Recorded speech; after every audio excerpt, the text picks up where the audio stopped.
What's up, guys? This is Taking the Field with Stevie Mack, and on this episode, I'm joined once again by my buddy Phil Rothermich, and we're here to break down everything that's going on in the Premier Lacrosse League, with everything going on with the expansion draft, entry draft, collegiate draft, all the player movement that was announced yesterday will be starting, we believe, next week, February 9th. So, Phil, welcome back to the show, man.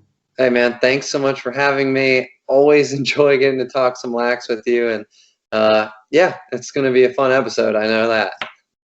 Yeah, lots to get to with this one as we go throughout the next 2 months or so with all these drafts going on, as I mentioned. We're also going to get to some of your guys' comments that you gave to me on Twitter yesterday. Towards the end of the episode, Phil and I will give you our thoughts on what you guys had to say about all of this that's going to be going down over the next 2 months or so. So we're going to start with the expansion draft, which will take place Thursday, March 11th, the league announced. It'll be 18 players picked. A maximum of 3 players per each team can be selected in that case, and the existing teams will put together their protected lists of 13 field players and 1 goalie. Now, Phil, the interesting thing I saw about this was that the teams must protect the players that they selected in last year's collegiate draft. So just kind of give me your thoughts on this year's expansion draft, some of the things that you might have taken away from what I just rattled off here, and also give me the teams that you might think have a chance at having the most players selected in that expansion draft next month. Well, if I'm not mistaken, in the last expansion draft, I think it was the Whipsnakes that had the most people taken. And that makes sense. The Whipsnakes are stacked, right? And that makes me wonder what they're going to do this coming up expansion draft. You have to save Nardella. You have to save Burnmore. You got a few guys on defense that you seemingly have to keep. You got Rambo. You got Zedzilla. You got, they are absolutely stacked. But they had this problem before. They lost Connor Kelly, if I'm not mistaken, and they had Drenner that they lost too, which were 2 that people couldn't believe were gone. And I think once again, they're going to have to leave a couple big dogs out there in the open because they're loaded. they're loaded, right? Of course, one of my favorite parts of the expansion draft is kind of breaking down every team who I think they'll keep, but ultimately seeing where I'm wrong because somebody will leave some big dogs out. And the thing that's interesting with what I think here is that you have the expansion draft and then you have the entry draft, right? And if you're the Cannons and you have the first pick of the entry draft, you can kind of play off that, right? If you know on that first pick we're going to take Lyle, okay, well now we have a stud attackman. So how many attackmen do we have to take to really fill that area, and how many can we just focus on the other side of the ball, right? So I think it's real interesting. And last year's draft was stocked. I mean, it really was. It's going to be topped by this year, and then who knows? Because of the whole COVID thing, it really has forced this year to be even bigger and even better. So I think no team is going to be too disappointed by any measure that they have to keep someone. I think most of them would all want to keep their guy in general, right? So anyhow, lot to look forward to, my brother. Yeah, for sure. And I know you mentioned the Whipsnakes having had the most players selected in the expansion draft last year and kind of wondering how they might survive it this year. I think that'll be an interesting thing to watch, as we all know how they were able to retool after last year's expansion, but I feel like it's going to be twice as hard to do so after this one, even with everything that we know about this entry draft and the players that can be had there, or even in this collegiate draft. And I believe the Whipsnakes have 4 or 5 picks, if I'm remembering, in that collegiate draft. So they will have the opportunity to retool through those drafts. But, man, just doing it that second time around, I think, is going to be a lot harder. But, again, it helps to have a guy like Jim Stagnita spearheading that effort to retool if that is needed. And one team I think that would be interesting to watch for in that expansion draft as far as who gets picked from where would be the Chrome, because of the job that Tim Sudan did with that roster last spring and last summer, reshaping it the way he wanted to. And to me, it would be a shame to see some of those guys go. I think it would be a lot of fun to see how they progressed in year 2 under Sudan. But that, to me, is a team to watch out for in that expansion draft and who gets pulled, if anybody, from that Chrome team. And now we really move ahead to the entry draft, which you already touched on a little bit there with Lyle Thompson probably going number one to the Cannons. It's pretty much all but guaranteed, I'd say, at this point. But that'll be 2 weeks following the expansion draft on March 25th. It'll be 3 rounds. The Cannons do have that number one overall pick, but they also have the number one pick in each of the other 2 rounds as well, leading off the second and third rounds. And the draft order for that is going to be, outside of the Cannons pick, is going to be determined by a non-weighted lottery pick. Somehow they're going to come up with that. I believe they said that's going to be on March 1st will be announced. And then the expansion waiver wire will open up the following day on the 26th through March 28th to sort of backfill that Cannons roster with anything else that they might need, kind of plugging guys into certain places and things like that. Mm-hmm. So just outside of Lyle Thompson going number one more than likely, who else do you want to see, or could you realistically see being part of this Cannons team in year one through the entry draft? It's so tough for me to even say, because we have that expansion draft, and right now, without knowing just exactly who is going to be pushed in, that first pick is obviously a lock. You know that. Yeah. But then after that, it's kind of fair game. Each team is now going to have to replace certain parts of their team that they might have lost in that expansion draft. So it's a little bit tough to say, because I think it's going to be such a big shuffle. We're going to see all of a sudden one team not needing any real defensemen. All of a sudden, they have to put one in the expansion draft. It gets taken. Now, all of a sudden, they're looking for a stud to try to put that back in there. And it's going to just be going like crazy. I think we're going to see a ton of movement in this side of in this season of like the drafts and everything like that. Excuse me. And in the past, we haven't seen a whole lot of trades in the league, which I think is partly due to not so many teams. But I could see some of that happening too. I think the PLL has got a lot of jerseys. They're going to have to put some new names on because these things are going to be going all over. And it's just going to be a thrill. I really can't wait. I know I've kind of rambled on from the question, but I just had to get some of that out there. No, yeah, and you're totally fine. I figured I'd throw that one out there, kind of pick your brain about it a little bit. But really, I think that's more of a question, honestly, that we'll probably have to circle back to after that expansion draft, like you mentioned, because now we'll have more of a clear picture of what the Cannons are looking for, what positions they still might need following that expansion draft. So that's definitely something that in about a month and a half or so from now, we'll definitely have to circle back on that one once we know more. But now we come to the collegiate draft, and that's probably going to be the biggest one of this spring, given how deep that draft is going to be. And we've been talking about it now for almost a year, I would say, even before the 2020 collegiate draft even. I mean, we were all almost overlooking that draft and looking to 2021. Right. But really just breaking a little bit of that down, the Atlas, as we now know, hold the number one pick in that draft. The Chaos actually have 6 picks. I thought it was 7, but then we had a clarification on how the picks were traded and things like that yesterday. But they do have 6 picks in this upcoming draft in a few months, which I think is just absolutely ridiculous. But that was due in large parts of the work that Andy Towers did last spring, getting those future picks that got pushed to 2021. But going back to the thing about the picks being traded and how that all worked out, it's interesting to notice that the Atlas have that number 17 overall pick, that first one in the 3rd round, because that's the pick that was part of the deal that got them Romar Dennis last spring. And then the Chrome actually turned around and traded that pick to get Matt Gaudette. Well, now that pick goes back to the Atlas, and all the picks in that round that were swapped between the Atlas and the Chaos and the Chrome and whoever else, all as far as I've understood it, all got returned to the original owners of those picks, I guess, in order to simplify the draft a little bit more for everybody.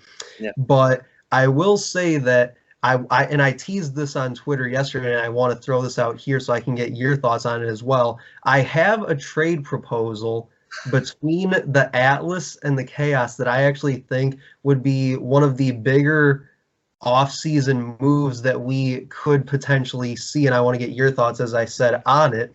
So, as I mentioned, the Atlas have the number one overall pick, and the Chaos in this deal would get the number one overall pick, and the Atlas in return would get the 15th overall, which is the Chaos's lower of the two second round picks that they have. They'd get number 20, which is the higher of the 2/3 that they have, and then a third round pick in 2022, if you're able to follow that.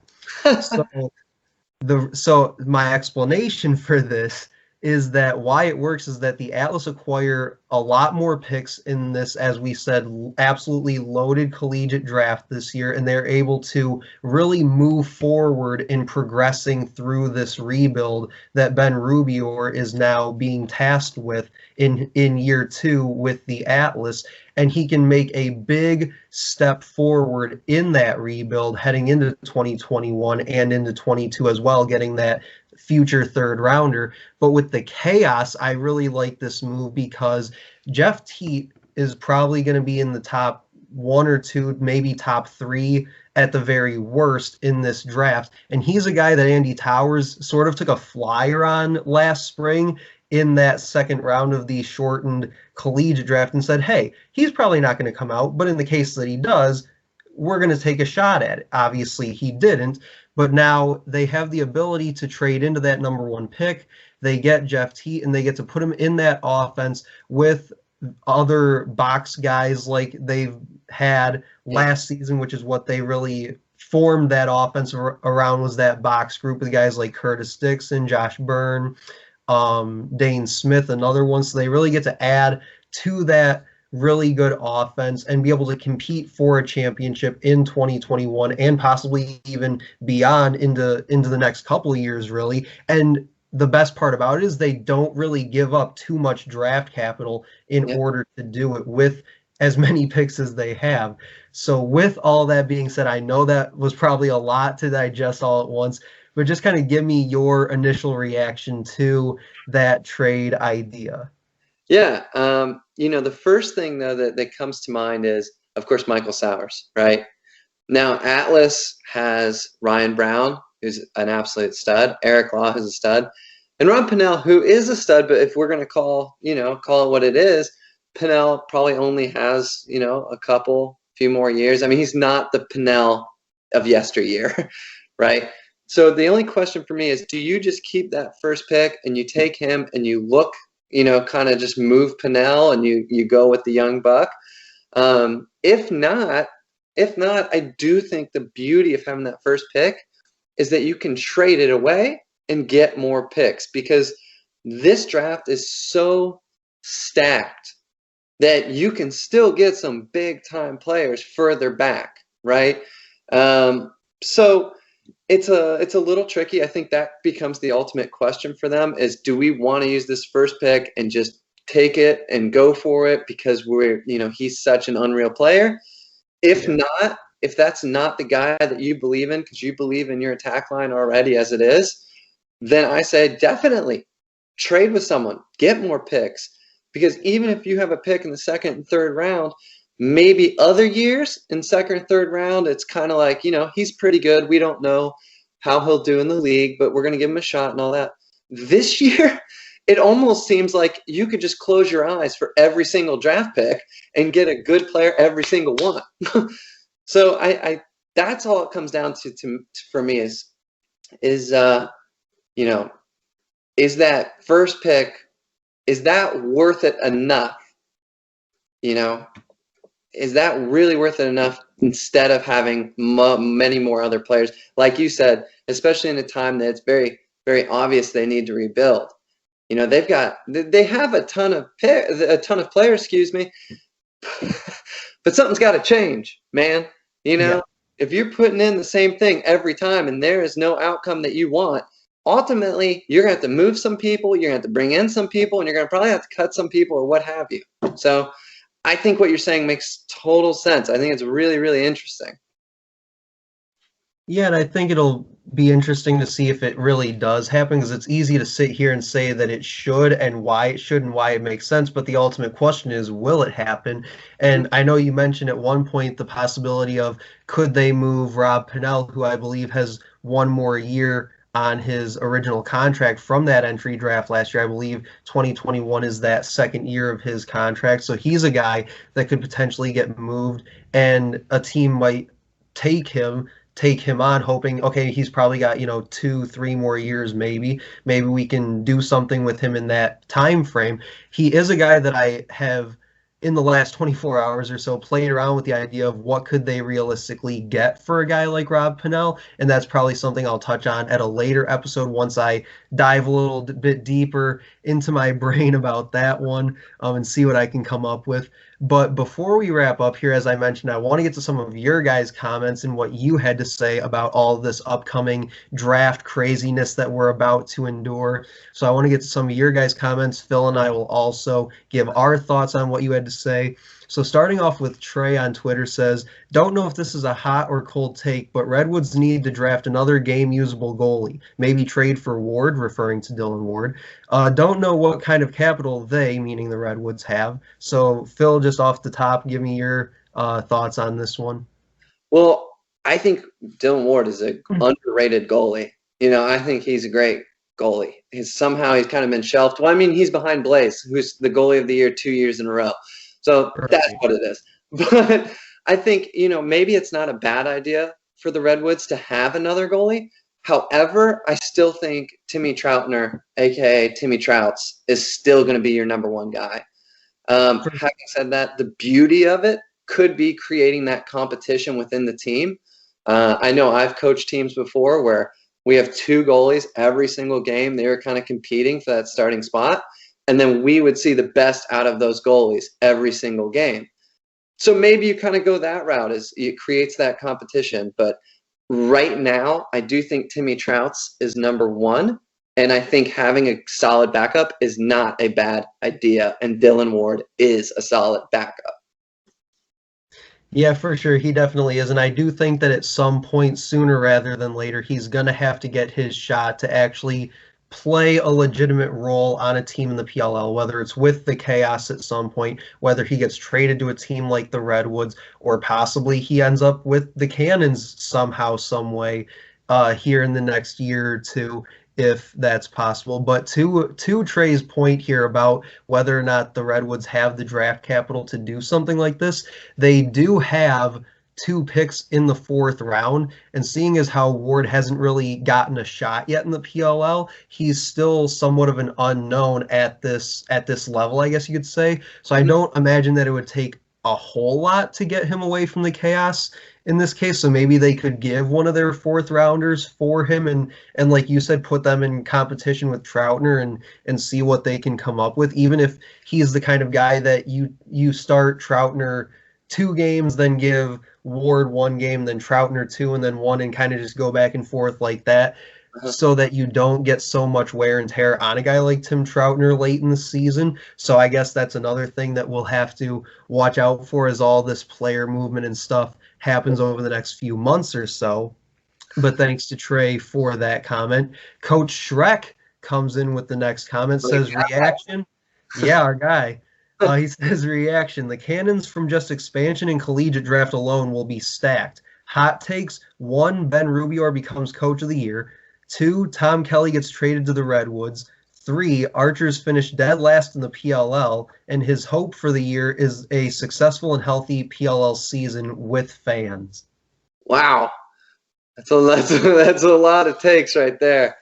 Yeah. Let's see. Ben Rubier. I think it's it's there for the taking to be coach of the year. To become coach of the year, what's the makeup of that? It's having a team that's really not that great, getting it to work, getting players in there, taking players out, and finding that formula so it clicks, right? And Yeah. he has that ability this year. He's got a stacked draft coming up. He's got a team that's really underperforming for how good the players are. They are underperforming.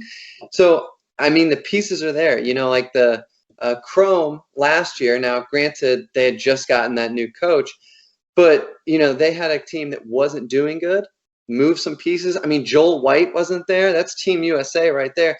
Yet they still performed to such a high level. And that's what created that Coach of the Year for him. What I don't know. What was the next one?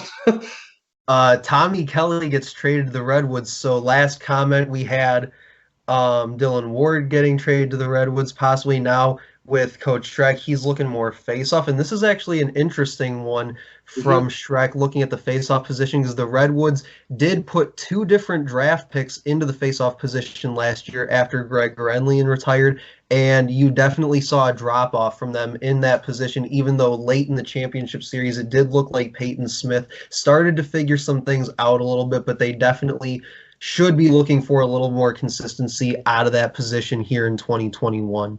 Yeah, and you never know how a guy's going to look coming off their first season, going through a whole off season, and being able to jump back in to their sophomore year. But having said that, it would really help if they could get a guy that's more of a veteran type, more of a proven type. I think faceoff is such a crucial position, as we all do. It creates possessions. Possessions mean shots. Shots mean goals. Goals mean wins. So they got to get someone in there that can be a little bit more, I guess automatic is the word, someone that you can rely on just a little bit more. So I don't know if that will happen, but I think it would be a very big part for the Redwoods to carry that success into the next year.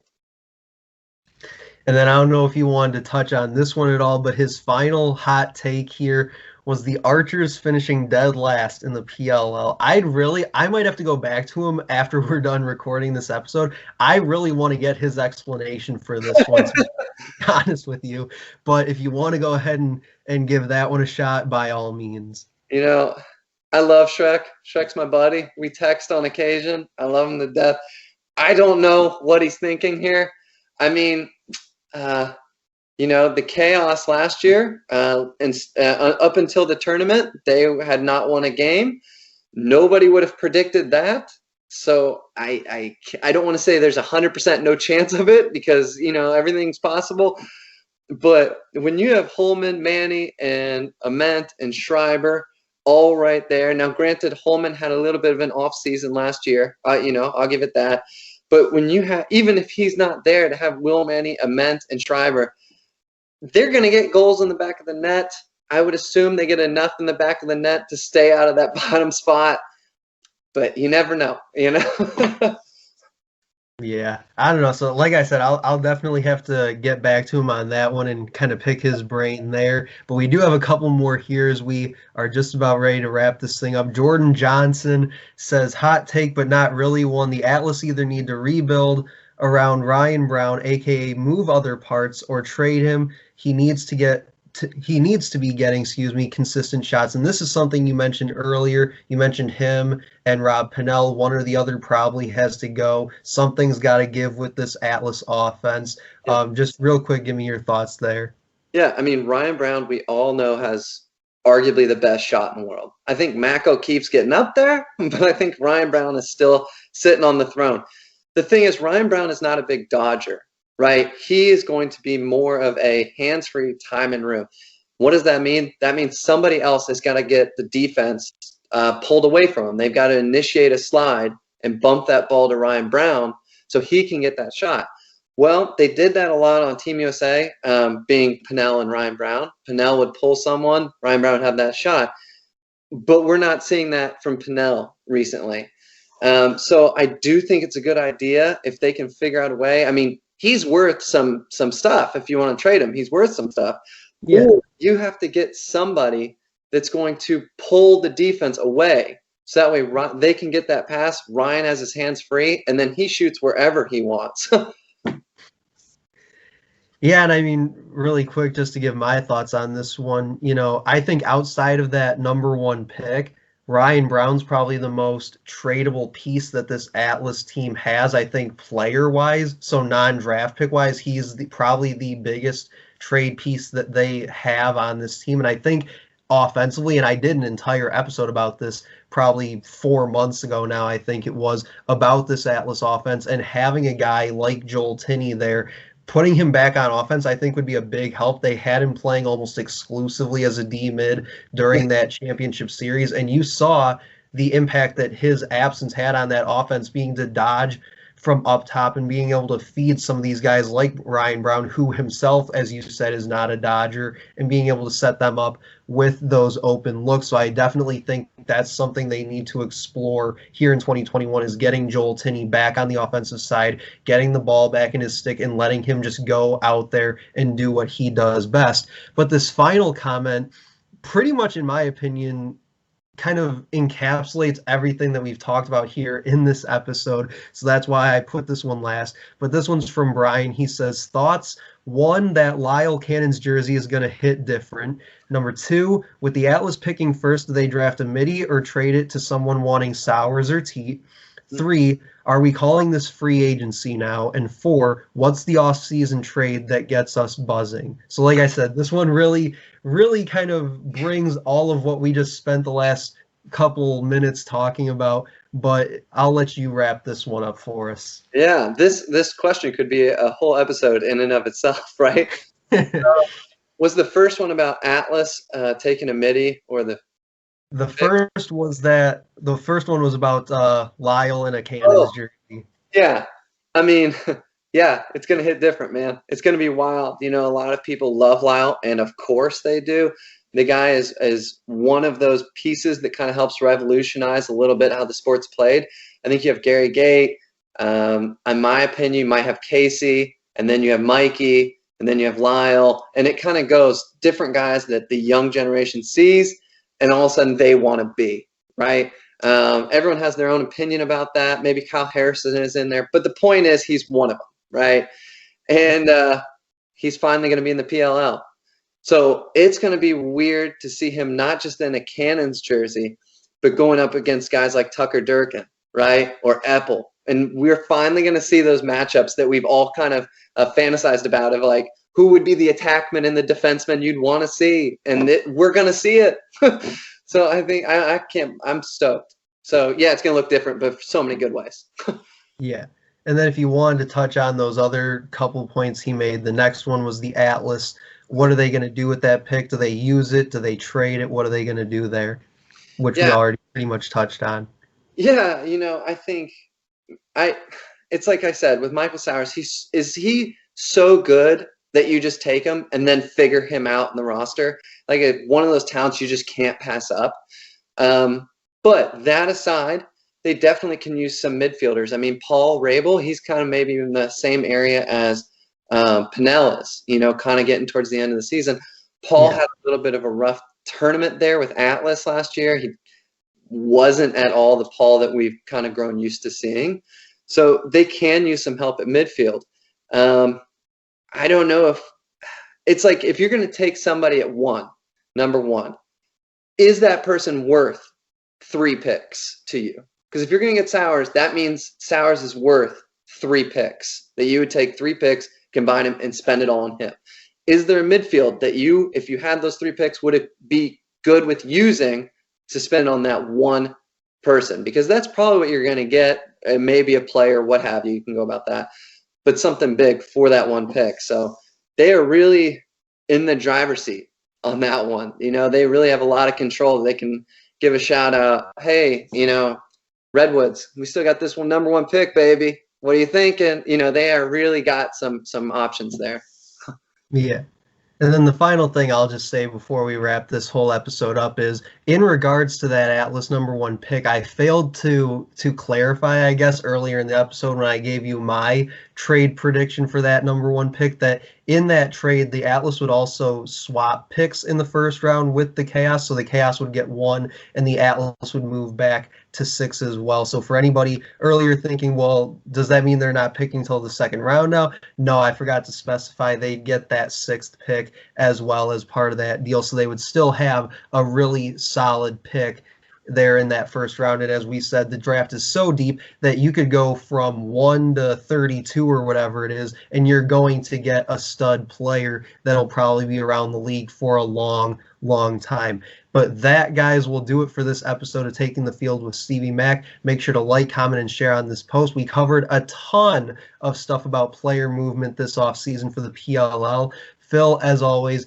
thank you so much for joining me on this episode, and we will talk to you guys later.